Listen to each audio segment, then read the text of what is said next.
Hello everyone, welcome back to our YouTube channel. तो आज की इस क्लास में हम लोग कवर करने वाले हैं क्लास 12 ज्योग्राफी जी हैं, यानी भूगोल के इंटरमीडिएट एनुअल एग्जामिनेशन 2022 का इंपॉर्टेंट मॉडल सेट को। जी हाँ, तो आज की इस मॉडल सेट में हम लोग 40 इंपॉर्टेंट क्वेश्चन को कवर करेंगे। जी हाँ, और जितने भी ये क्वेश्चन कवर करेंगे आपके बोर्ड एग्जाम के लिए काफी इंपॉर्टेंट है। जी हाँ, क्योंकि यहाँ से आपको बहुत सारे क्वेश्चन एग्जाम में देखने को मिलेंगे, आपको एग्जाम में यहीं से पूछे जाएंगे। तो आपको एक एक क्वेश्चन को ध्यान से देखना है और आपको सारे क्वेश्चन के साथ साथ में कमेंट बॉक्स में आंसर बताते चलना है। जी हाँ, और आपको क्लास अच्छी लगे तो आपको लाइक कर देना है, अपने दोस्तों में आपको शेयर कर देना है और आपको क्लास को एंड तक देखना जरूरी है। जी हाँ, क्योंकि आपका एग्जाम काफी नजदीक आ चुका है और आपको यानी सारे क्वेश्चन को सॉल्व करना जरूरी है, तो आपको एक एक क्वेश्चन को देखना जरूरी है। चलिए, तो यहाँ पे हम लोग क्वेश्चन आंसर की ओर चलते हैं। यहाँ पे आपको फर्स्ट क्वेश्चन दिख रहा होगा, क्या है फर्स्ट क्वेश्चन में, निम्नलिखित शहरों में किसमें भारतीय रेल मंडल का मुख्यालय है। तो आपको बताने हैं कौन सा शहर है जहाँ पे भारतीय रेल मंडल का मुख्यालय है। चलिए, यहाँ पे आपको फर्स्ट ऑप्शन दिख रहा होगा, यहाँ पे क्या है, समस्तीपुर, हाजीपुर, आरा, डी में आपका है बक्सर। तो यहाँ पे आपको बताने हैं फर्स्ट क्वेश्चन का आंसर क्या होगा। आप लोग फटाफट कमेंट में आंसर दीजिए। चलिए, तो यहाँ पे जो आपका फर्स्ट आंसर का यानी जो फर्स्ट क्वेश्चन का आंसर हो जाएगा हाजीपुर। हाजीपुर में क्या है, भारतीय रेल मंडल का मुख्यालय है। चलिए, अब हम लोग सेकंड क्वेश्चन की ओर बढ़ते हैं। यहाँ पे सेकंड क्वेश्चन आपको दिख रहा होगा स्क्रीन पे। चलिए, यहाँ पे क्या है सेकंड क्वेश्चन में, निम्नलिखित राज्यों में किसमें परमाणु ऊर्जा संयंत्र स्थापित है। आपको बताने यहाँ पे कौन सा राज्य है जिसमें परमाणु ऊर्जा का जो संयंत्र है वो स्थापित है। फर्स्ट ऑप्शन में आपका है बिहार, बी में आपका उत्तर प्रदेश, सी में आपका असम, डी में पंजाब। चलिए, तो आप लोग कमेंट में आंसर दीजिए क्वेश्चन नंबर सेकंड का। यहाँ पे क्या हो जाएगा, आपका जो आंसर हो जाएगा ऑप्शन नंबर बी हो जाएगा, यानी उत्तर प्रदेश में क्या है, परमाणु ऊर्जा संयंत्र स्थापित है। चलिए, तो आपको ये भी जितने भी क्वेश्चन कराए जाने हैं ये बहुत ही मोस्ट इंपॉर्टेंट है ये मॉडल पेपर, क्योंकि आपको इससे ज़्यादा से ज़्यादा क्वेश्चन एग्जाम में आएंगे, तो आपको सारे को कवर करते चलना है और दिमाग में बैठाते हुए चलना है। चलिए, यहाँ पे आपको क्वेश्चन नंबर थर्ड दिख रहा होगा। यहाँ पे क्या है क्वेश्चन नंबर थर्ड में, संचित क्षेत्रों में भू निम्नीकरण का प्रमुख कारण है। तो आपको बताने हैं जो यहाँ पे जो संचित क्षेत्र होते हैं वहाँ पे जो भू निम्नीकरण, मतलब आपको मैं समझा दूँ कि भू निम्नीकरण यानी भूमि का जो कटना है उसका जो मेन कारण क्या है भूमि का कटने का, वायु अपर्दन, सिल्ट का जमाव या नलिका का अपर्दन या मृदा लवणता। तो यहाँ पे आपको बताने हैं यहाँ पे कौन सा आंसर हो जाएगा आपका क्वेश्चन नंबर 3 का, जो आपका ऑप्शन नंबर सी है, यानी नलिका अपर्दन। ये क्या है, मुख्य कारण है कहाँ पे, संचित क्षेत्रों में भू निम्नीकरण का। चलिए, अब अगला क्वेश्चन देखेंगे। यहाँ पे हम लोग क्वेश्चन नंबर 4 को देखेंगे। क्वेश्चन नंबर 4 में यहाँ पे क्या है, ग्रिफिथ टेलर का संबंध किससे है। तो यहाँ पे आपको बताने हैं जो ये ग्रिफिथ टेलर है उनका संबंध किससे है, निश्चयवाद से है या संभववाद से है या नव निश्चयवाद से है या डी में प्रत्यक्षवाद से है। तो यहाँ पे जो क्वेश्चन नंबर 4 का आंसर दीजिए आप लोग कमेंट में। ऑप्शन नंबर यहाँ पे सी आपका करेक्ट हो जाएगा, यानी नव निश्चयवाद से है ग्रिफिथ टेलर का संबंध। चलिए, अब अगला क्वेश्चन नंबर 5 को देखेंगे और आप लोग भी कमेंट में आंसर दीजिएगा। आप लोग इधर उधर की कमेंट में बातें ना करें, क्योंकि आप लोग यानी क्वेश्चन को ध्यान से सुने, बहुत ही इंपॉर्टेंट क्वेश्चन है। तो आप लोग पर्सनल चैट यानी कमेंट में ना करें, आप लोग आंसर देने की कोशिश करें। चलिए, यहाँ पे क्वेश्चन नंबर 5 में क्या है, इनमें से कौन उत्तर भारतीय शहर नहीं है। चलिए, आपको बताना है यहाँ पे जो कौन सा शहर है जो भारत के उत्तर दिशा में नहीं है। अम्बाला है ऑप्शन ए में आपका, बी में आपका अमृतसर है, सी में आपका अजमेर है और डी में आपका है अहमदनगर। तो यहाँ पे जो आपका ऑप्शन नंबर डी करेक्ट हो जाएगा, यानी अहमदनगर क्या है, वो भारत के उत्तर यानी उत्तर में नहीं है।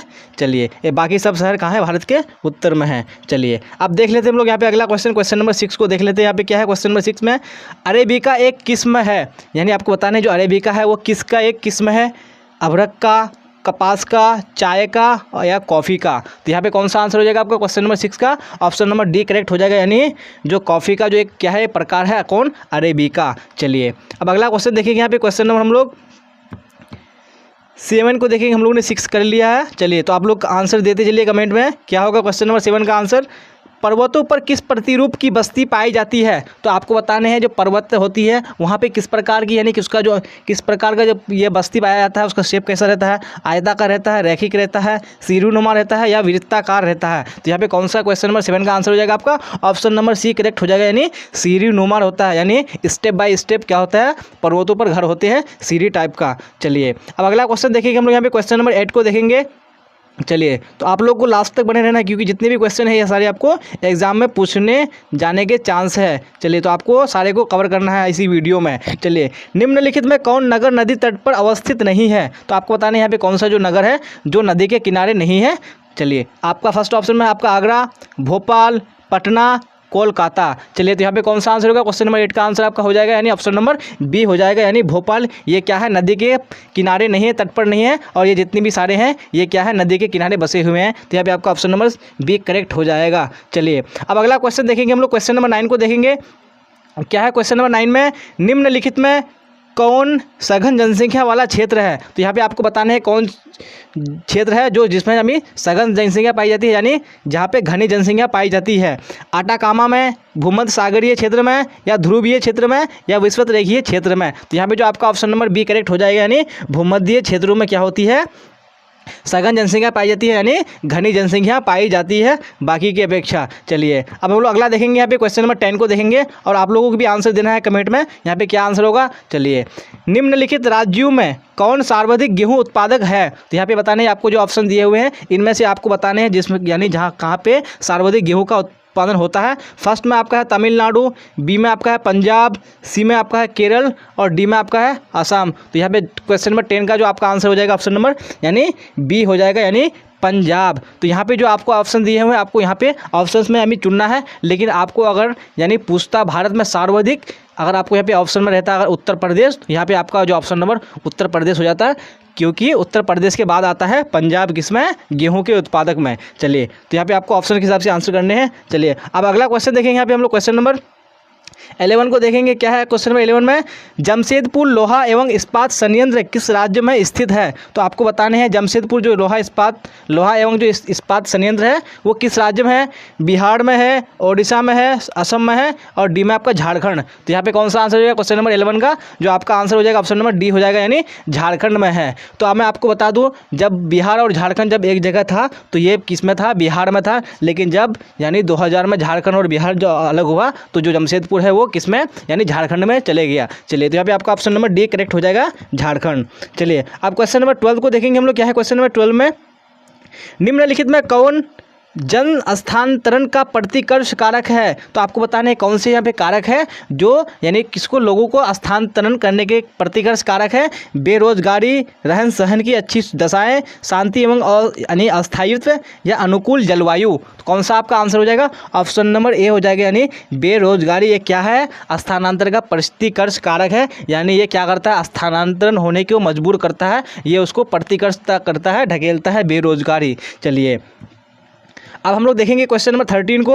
अब आप लोग इसी तरह से आंसर देते चलिएगा सारे क्वेश्चंस का। चलिए, आसियान का मुख्यालय किस नगर में अवस्थित है? तो आपको बताना है जो आसियान है उसका जो मुख्यालय किस नगर में है? नई दिल्ली में है, जाकार्ता में है, कोलंबो में है, या कराची में है? तो यहाँ पे 13 का जो आपका आंसर हो जाएगा ऑप्शन नंबर बी हो जाएगा, यानी जाकार्ता में है। तो मैं आपको बता दूं जाकार्ता ये किसकी राजधानी है? इंडोनेशिया एक कंट्री है, उसकी राजधानी जाकार्ता है। चलिए, तो आपको ये मैंने बता दिया किसकी राजधानी है। चलिए, आप क्वेश्चन नंबर 14 को देखेंगे हम लोग। क्वेश्चन नंबर 14 में क्या है? चलिए, अभी आपको स्क्रीन में दिख रहा होगा क्वेश्चन नंबर 14।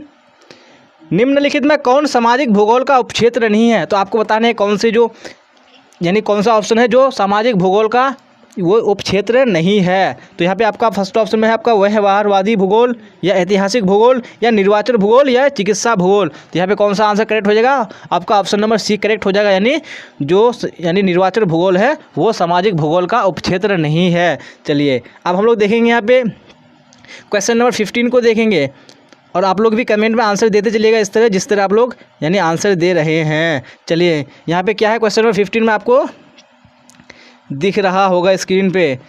पनामा नहर अटलांटिक महासागर को जोड़ती है।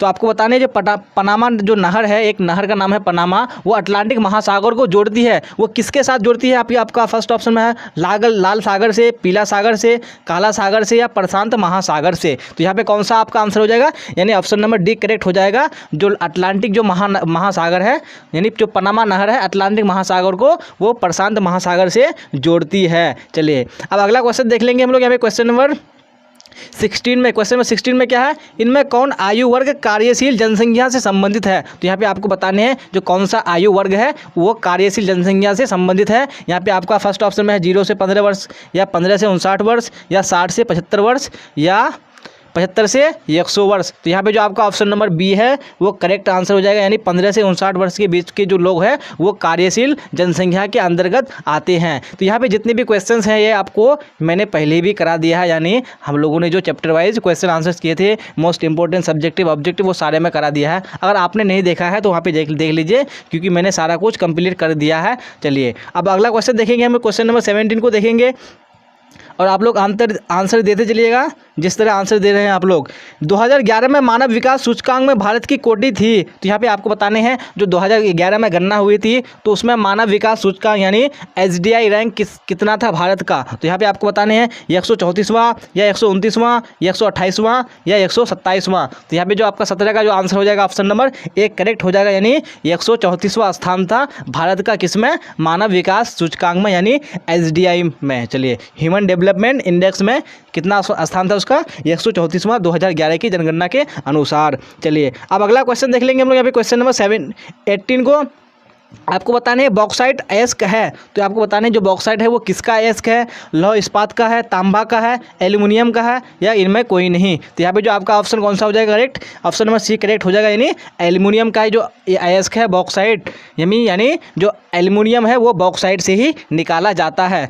चलिए अब अगला क्वेश्चन देखेंगे हम लोग यहाँ पे क्वेश्चन नंबर 19 को। क्वेश्चन 19 में यहाँ पे क्या है, इन राज्यों में कौन चीनी का सर्वाधिक उत्पादक है। तो यहाँ पे आपको बताने जो ऑप्शन है उसमें से कौन ऐसा यानी राज्य है जहाँ पे चीनी का उत्पादन सर्वाधिक होता है। फर्स्ट ऑप्शन में आपका पंजाब, तमिलनाडु, महाराष्ट्र, डी में आपका है गुजरात। तो यहाँ पे जो आपका 19 का जो आंसर हो जाएगा यानी ऑप्शन नंबर सी करेक्ट हो जाएगा, यानी महाराष्ट्र क्या है, ये चीनी का सबसे बड़ा सर्वाधिक उत्पादक राज्य है। चलिए अब अगला क्वेश्चन देखेंगे यहाँ पे हम लोग, क्या है क्वेश्चन नंबर 20 में, पनामा नहर जोड़ती है। आपको बताने जो पनामा नहर है वो जोड़ती है किस किस को जोड़ती है, अटलांटिक महासागर को प्रशांत महासागर से, या प्रशांत महासागर को हिंद महासागर से, या भूमध्य सागर को लाल सागर से, या फारस की खाड़ी को अरब सागर से। तो यहाँ पे कौन सा आंसर हो जाएगा आपका, ऑप्शन नंबर एक करेक्ट हो जाएगा, यानी अटलांटिक महासागर को प्रशांत महासागर से जोड़ती है कौन, पनामा नहर। चलिए आपको ध्यान में चलना है। चलिए अब देख लेते हैं यहाँ पे अगला क्वेश्चन, क्वेश्चन नंबर 21। क्या है क्वेश्चन नंबर 21 में, निम्नलिखित कोयला खदानों में कौन छत्तीसगढ़ में है। यहाँ पे आपको बताने हैं ये जितने भी ऑप्शन है ये खदानों के यानी जगह है, क्षेत्र है। तो ये आपको बताने कौन सा क्षेत्र जहाँ पे जो छत्तीसगढ़ में पाया जाता है, यानी फर्स्ट ऑप्शन में आपका है सिंगरौली, बी में भी आपका है क्या सिंगारैनी, और सी में आपका कोरबा, डी में आपका है रानीगंज। तो यहाँ पे जो आपका क्वेश्चन नंबर 21 का आंसर कौन सा हो जाएगा, यानी कोरबा कहाँ पे है, ये छत्तीसगढ़ में है जो कि एक कोयला खदान है। चलिए अब अगला क्वेश्चन देख लेंगे यहाँ पे क्वेश्चन नंबर 22 को।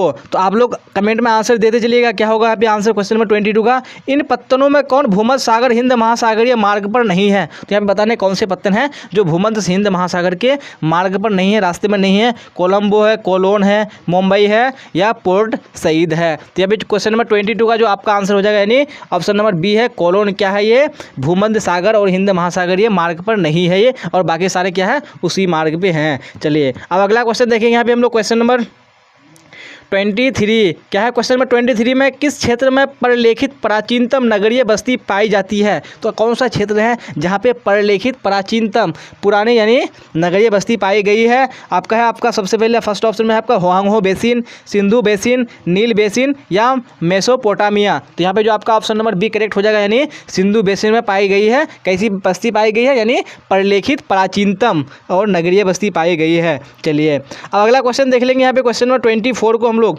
क्या है क्वेश्चन नंबर 24 में, केनबरा नगर किस देश में स्थित है। तो यहाँ पे आपको बताने जो केनबरा एक यानी ये किस नगर में स्थित है, किस देश में स्थित है, भारत में है, नेपाल में है, ऑस्ट्रेलिया में है, पाकिस्तान में है। यहाँ पे आपका ऑप्शन नंबर सी करेक्ट हो जाएगा, ऑस्ट्रेलिया में है। ये ऑस्ट्रेलिया की राजधानी है, कैपिटल है कौन, केनबेरा। चलिए अब अगला क्वेश्चन देखेंगे यहाँ पे क्वेश्चन नंबर 25 को हम लोगों ने 24 तक कर लिया है। चलिए आप लोगों ने आंसर भी दिया है तो आप लोगों को इसी तरह आंसर देने हैं। चलिए मेगा सिटी की जनसंख्या होती है, तो आपको बताने हैं जो मेगा सिटी है उसकी जनसंख्या होती है लगभग कितनी होती है, 1 लाख से कम, 1 से 5 लाख के बीच में, या 10 लाख या 1 करोड़ से अधिक। तो यहाँ पे कौन सा आंसर हो जाएगा आपका फर्स्ट यानी ऑप्शन नंबर डी करेक्ट हो जाएगा, यानी 1 करोड़ से भी अधिक होती है मेगा सिटी की जनसंख्या। यानी जिस क्षेत्र में 1 करोड़ से अधिक जनसंख्या होगी हम उस क्षेत्रों के क्या बोलेंगे, मेगा सिटी बोलेंगे। चलिए अब अगला क्वेश्चन देखेंगे यहाँ पे क्वेश्चन नंबर 26 26 को देखेंगे हम लोग। क्वेश्चन नंबर 26 में क्या है,